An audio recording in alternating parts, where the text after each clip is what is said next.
여러분 안녕하십니까? 광주 MBC 뉴스투데이 시작합니다. 먼저 오늘의 주요 뉴스입니다.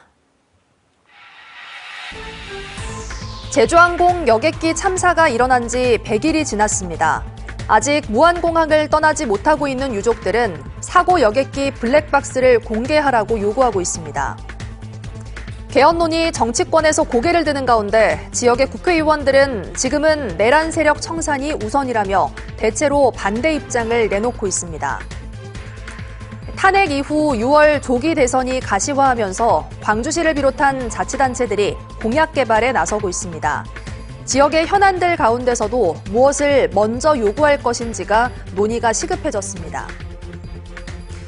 6년 전 강원도 고성 속초 지역을 덮쳤던 대형 산불과 관련해 고성군은 산불이 쓸고 간 아픈 흔적을 딛고 다시는 대형 산불이 발생하지 않도록 예방과 진화 대책을 만들고 있습니다.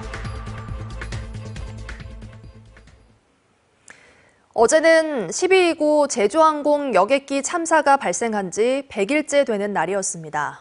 유족들은 여전히 공항을 떠나지 못하고 진상규명과 재발을 막기 위한 대책 마련을 촉구하고 있습니다. 보도에 김규희 기자입니다. 사랑하는 아내와 딸을 잃은 52살 김성철 씨.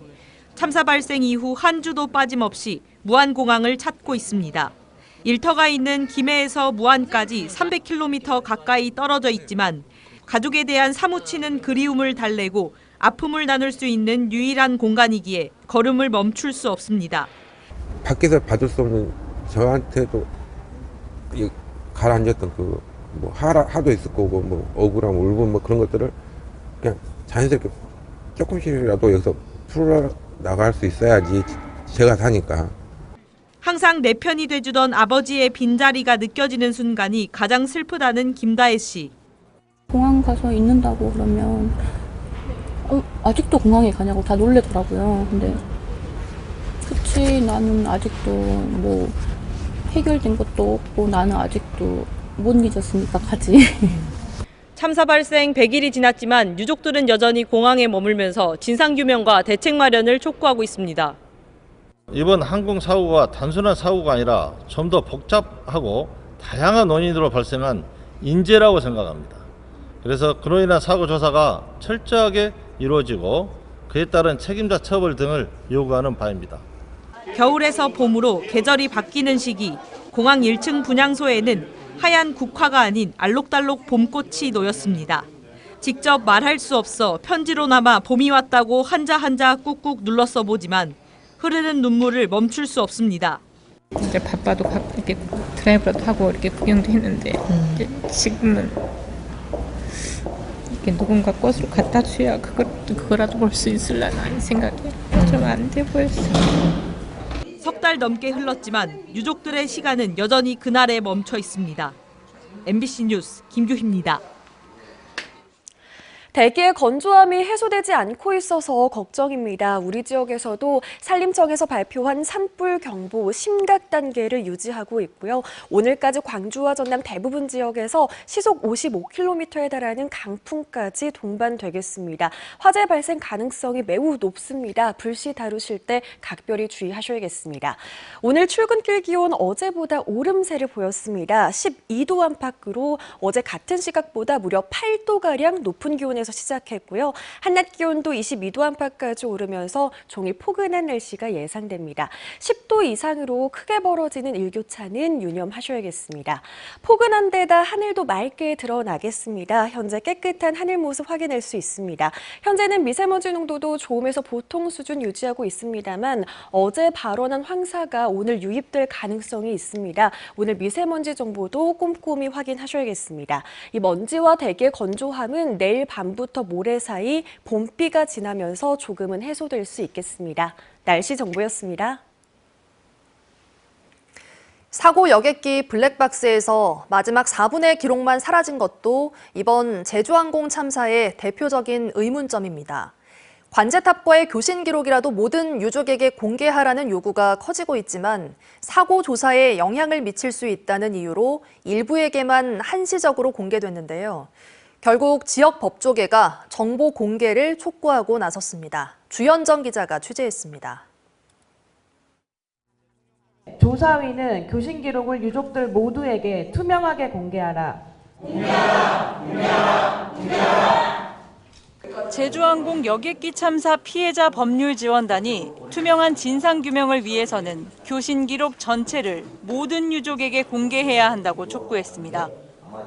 사고 직전 여객기 블랙박스 기록이 모두 사라진 상황에서 무안국제공항 관제사와 항공기 기장이 나눴던 교신 기록만이 사고 당시 기장이 왜 비정상적인 복행을 선택했었는지, 관제탑은 왜 또 그것을 승인했는지에 대한 의문을 밝혀줄 유일한 열쇠이기 때문입니다.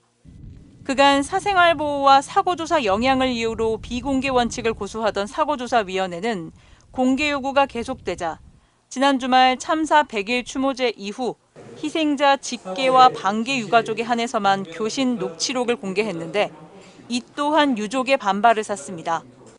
모든 유가족에 한해서 공평하게 공개돼야 된다고 일단 생각합니다. 언론은 아니더라도 같은 장소에 있었던 저조차도 거기에서 공개받지 못했다는 것은 정말로 문제가 있어 보입니다. 교신 기록 내용을 듣고 또 그다음에 조사단장 등에게 여러 가지 질문도 할 수 있으면 해보려고 했었습니다만은 그때 저를 갖다가 거부하는 통에 저는 광주 변호사회와 민변 광주 전남 지부는 모든 유족은 진상조사 과정에서 알 권리와 참여권을 보장받아야 한다며 음성 원본 형태의 교신 기록 공개를 요구했습니다. 유족들로부터 누설 금지, 논평 금지 서약까지 받아서 사실상 유족들의 공론화를 가로막았다. 법률 지원단도 그 내용을 모른다.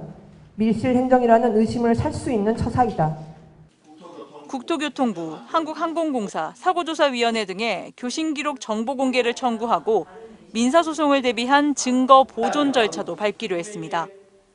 유족이 요청한다면 형사고소도 지원한다는 계획입니다. 기약 없는 원인 규명은 여전히 그날에 머물러 있는 유족들에게 또 다른 생책입니다. 앞으로 19개월 15일이 걸려야 사건 진상조사나 최종 결과 보고서, 평문에 이렇게 해서 나오면 그때 가서 저희들에 대한 사고 배상이든 보상이든 어떤 기회가 된다고 합니다. 참사 100일이 흘렀지만 남은 이들의 일상 회복은 아직 갈 길이 멉니다. MBC 뉴스 주현정입니다. 어제 오전 1시 40분쯤 담양군 담양시장 근처 강 한가운데서 70대 여성이 숨진 채 발견됐습니다. 경찰은 강을 가로지르는 징검다리 근처에서 여성이 발견된 점 등을 토대로 발을 헛디뎌 사고가 난 게 아닌가 보고 정확한 경위를 조사하고 있습니다.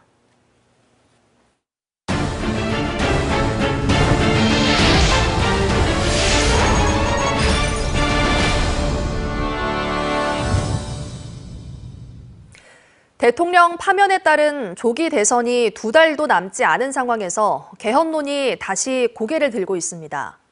지역 국회의원들은 내란 세력을 청산하는 것이 우선이고 계엄 옹호 세력과 개헌을 논의하는 것 자체가 바람직하지 않다며 반대 입장을 밝혔습니다. 보도에 문영철 기자입니다.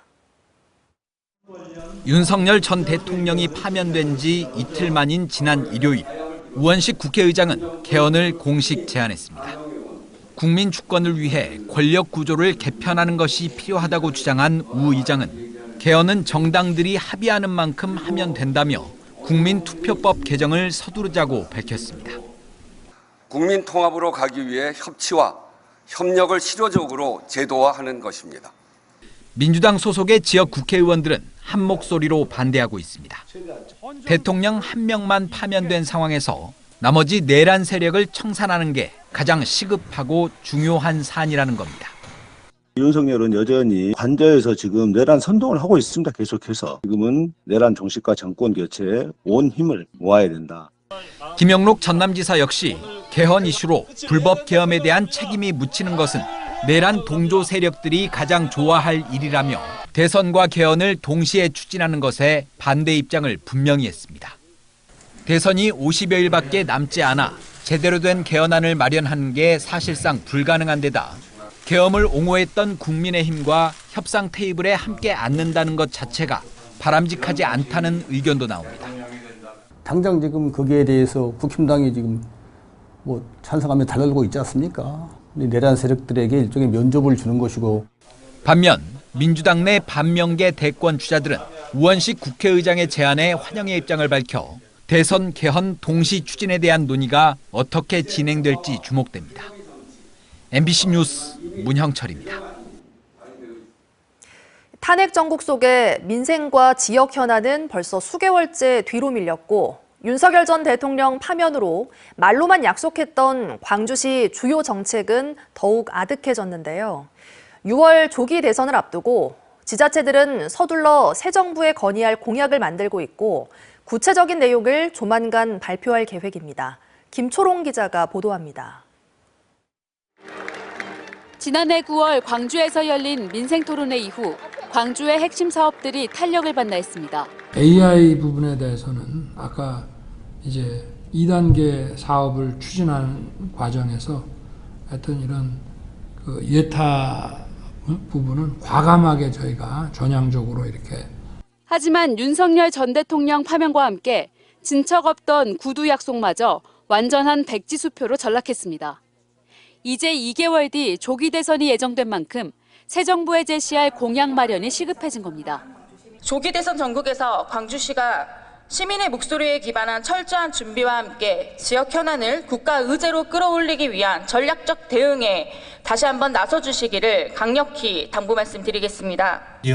강기정 광주시장은 지난 4일 파면 선고 이후 열린 간부회의에서 인공지능과 문화가 주도하는 성장, 지속 가능한 성장을 중심으로 공약을 준비하고 있다고 밝혔습니다. 여기에는 인공지능 2단계 사업의 예비타당성 면제와 국가인공지능 컴퓨팅센터 유치, 미래차 사업 등이 포함될 것으로 보입니다. 전남도의 경우 가장 먼저 국립의대 신설을, 다음으로는 여수 석유화학단지 위기 극복, 인공지능 슈퍼클러스터 허브 구축 등을 공약으로 제시할 것으로 예상됩니다. 광주시와 전남도는 조기 대선 공약과 관련한 구체적인 내용을 빠르면 오늘 발표하게 됩니다. MBC 뉴스 김초롱입니다. 이정현 전 새누리당 대표가 국민의힘 대선 후보 경선 출마를 선언했습니다. 이 전 대표는 어제 출마 선언문에서 개헌 대통령이 되겠다며 스스로 임기를 3년으로 단축하고 국민 헌법 형태로 개헌을 관철하겠다고 밝혔습니다. 또 최초의 보수당 호남 출신 선출 당대표였듯이 이번에 호남 출신 대통령이 되면 오랫동안 개발되지 못한 무한 잠재력을 폭발시키겠다고 강조했습니다. 이 전 대표는 곡성 출신으로 해당 지역구에서 재선을 포함해 3선 국회의원을 지냈고 박근혜 정부 시절 보수정당 최초의 호남 출신 당대표를 맡았습니다. 전남 지역의 구제역 확산세가 멈추면서 발생 원인 조사가 본격화하고 있습니다. 구제역이 발생한 일부 농가의 항체 형성률 조사 결과 평균에 훨씬 못 미치는 결과가 실제로 확인되면서 지역이 술렁이고 있습니다. 서희령 기자가 취재했습니다. 지난달 13일 영암의 한 한우 농장에서 확인된 전남 첫 구제역은 열흘 사이 14개 농가로 확산했습니다. 하지만 영암 방역대 내 확진 농가를 비롯한 모든 농장 내 소에선 지난 30일 이후 구제역 바이러스가 검출되지 않았습니다. 마지막 발생일 이후 21일 동안 추가 발생이 없을 경우 방역대 해제 절차가 진행되게 됩니다. 확산 방지라는 급한 불을 끄면서 원인 규명과 살처분 보상금 산정 등도 속도를 낼 전망. 현재까지 검역본부의 역학조사 결과 구제역이 발생한 농가들에서 출입기록부 미작성 등 방역 위반 사례들이 속속 확인됐습니다. 1개에서 3개 정도?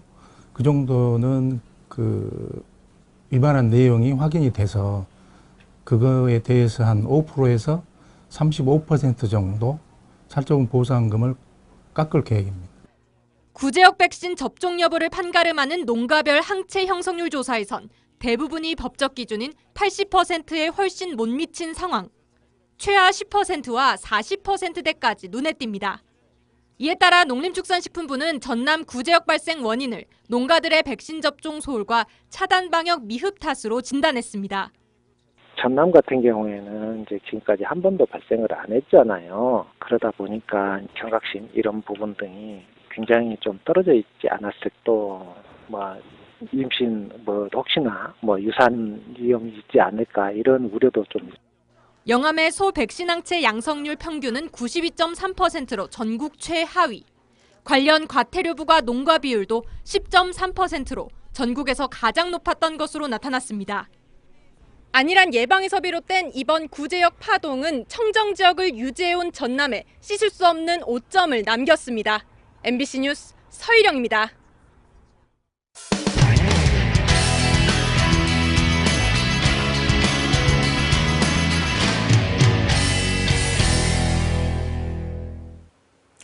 경북의 대학가에서는 수억 원대 전세 사기가 일어나 학생과 보호자들이 애를 태우고 있습니다.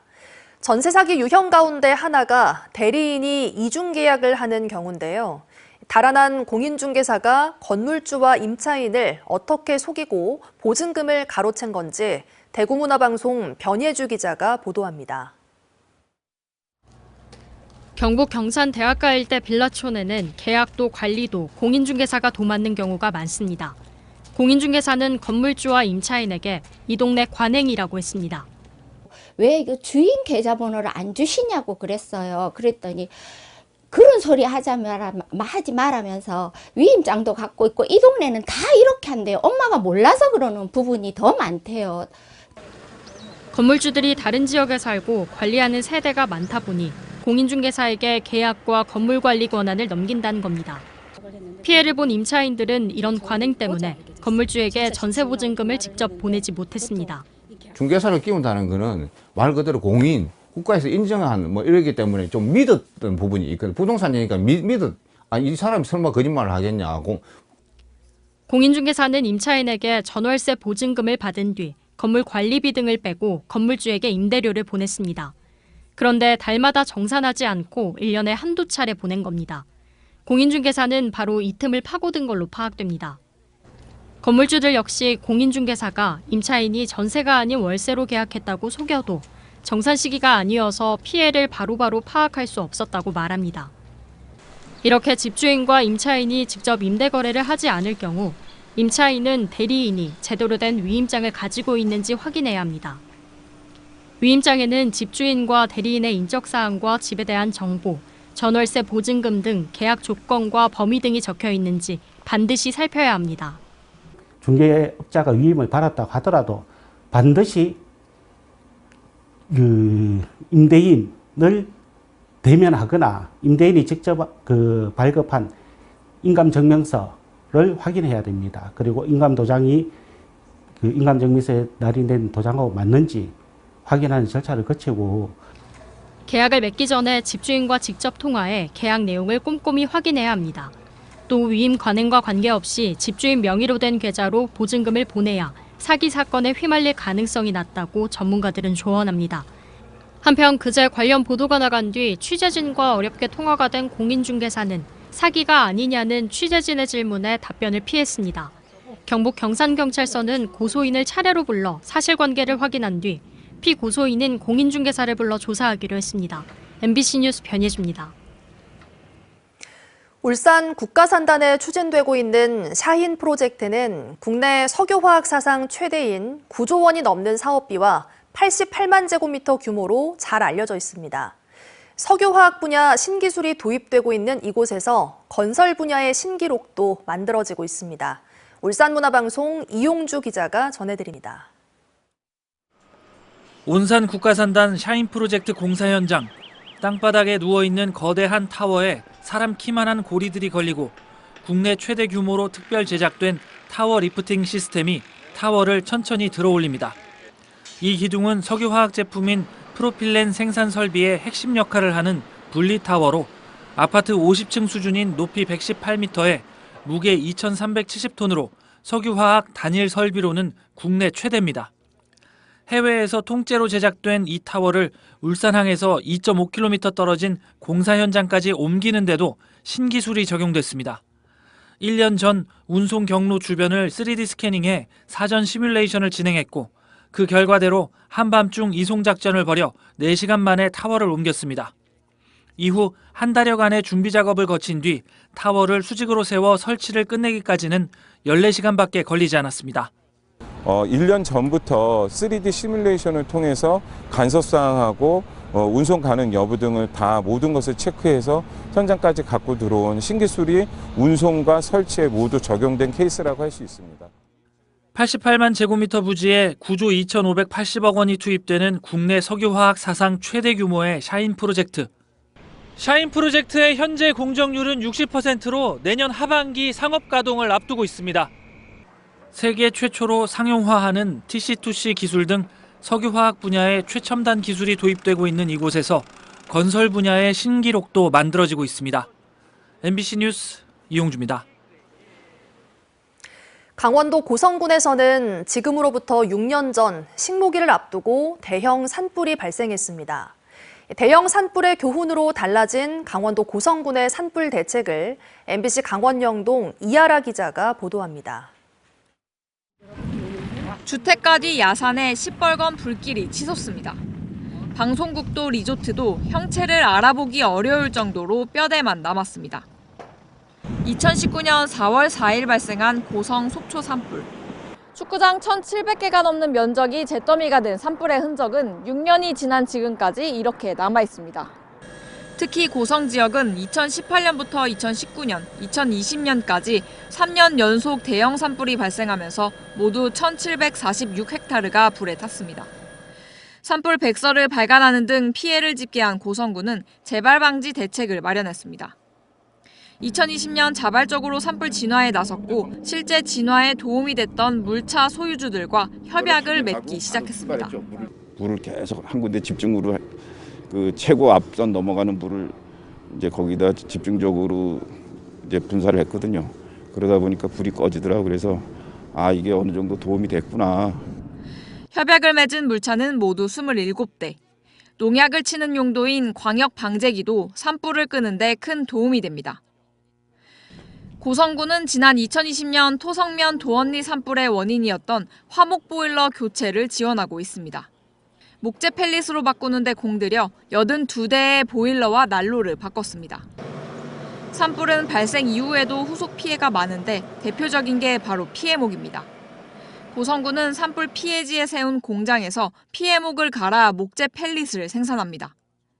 지자체가 피해목을 활용해 직접 목재 펠릿을 만드는 곳은 고성군이 유일합니다.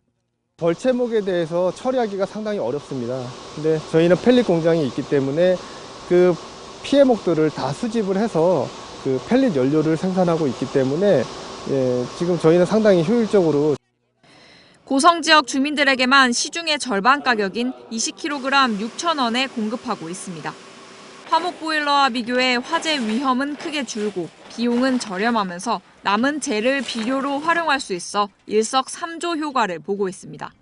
화목 보일러는 위험도가 많이 높고 불꽃 관리하는 게 제일 힘들지 않았나 싶은 생각을 합니다. 그리고 펠렛 보일러는 이번 보일러가 이중으로 타는 보일러라 가지고 산불이 쓸고 간 아픈 흔적을 딛고 다시는 대형 산불이 발생하지 않도록 예방과 진화 대책을 꾸려가고 있습니다. MBC 뉴스 이하라입니다.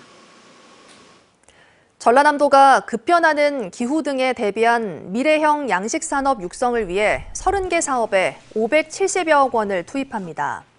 이번 사업을 통해 전남 김해 안정적인 생산체계를 조성하기 위한 육상체묘시설 구축과 대표 어종인 참조기 양식 산업화센터 건립 등 양식 생산 기반 구축 분야 19개 사업에 200억 원이 투입됩니다. 또 고수온이나 저수온 피해 등 수산재해 대응과 질병 예방을 위한 6개 사업 분야에도 300억 원이 지원됩니다. 사회복지시설 종사자 경력을 산정할 때 국가인권위원회에서 한 인권상담 업무 경력을 인정하라고 인권위가 권고했지만 보건복지부와 광주광역시 서구청이 이를 수용하지 않았습니다. 광주 서구 관할 사회복지시설의 한 직원은 인권위에서 약 11년 7개월 동안 인권상담 업무를 한 경력이 인정되지 않아 임금 차별을 받고 있다며 지난 2023년 진정을 제기했습니다. 이에 따라 인권위는 지난해 10월 보건복지부 장관에게 사회복지시설관리 안내 지침에 인권상담 업무를 경력에 포함하도록 명시하고 서구청장에게도 국가기관에서 수행한 인권상담 업무 경력을 인정할 것을 권고했습니다. 하지만 보건복지부는 올해 지침에 이를 명시하지 않았고 광주 서구도 인권위 권고를 수용하지 않았습니다. 대기의 건조함이 좀처럼 해소되지 않고 있습니다. 우리 지역도 산림청에서 발표한 산불 경보 가장 높은 단계인 심각 단계를 유지하고 있고요. 오늘 늦은 오후까지 광주와 전남 대부분 지역에서 시속 55km에 달하는 강한 바람까지 동반될 것으로 보입니다. 오늘도 화재 발생 가능성이 매우 높은 만큼 불씨 다루실 땐 각별히 주의하시기 바랍니다. 오늘 출근길 기온은 어제보다 높게 올랐습니다. 12도 안팎으로 어제 같은 시각보다 무려 8도가량 높은 기온에서 시작했고요. 한낮 기온도 영상 20도를 웃돌면서 종일 포근한 날씨가 예상됩니다. 일교차는 10도 이상으로 크게 벌어지겠습니다. 포근한 데다 하늘도 맑게 드러나겠습니다. 종일 대체로 맑은 날씨가 예상되고요. 지금은 먼지도 없습니다만 어제 발원한 황사가 오늘 유입될 가능성이 있습니다. 오늘 미세먼지 정보 꼼꼼히 확인하셔야겠습니다. 전남 전 지역에서 오늘 맑은 날씨가 이어지겠습니다. 일교차는 크게 벌어지겠습니다. 목포의 현재 기온 11도 보이고 있는 가운데 한낮 기온 17도로 예상되고요. 순천의 현재 기온 7도 안팎에 머물러 있지만 낮 기온은 23도까지 오르겠습니다.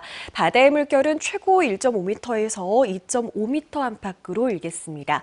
내일 늦은 밤부터 모레 사이 광주와 전남에 5에서 20mm가량의 봄비가 지나면서 대기의 건조함과 먼지는 해소될 가능성이 있습니다. 날씨 정보였습니다. 이상으로 뉴스 마칩니다. 함께해 주신 여러분 고맙습니다. 언제 어디서나 내 손 안의 뉴스. 광주 MBC 뉴스 유튜브 구독으로 함께하세요.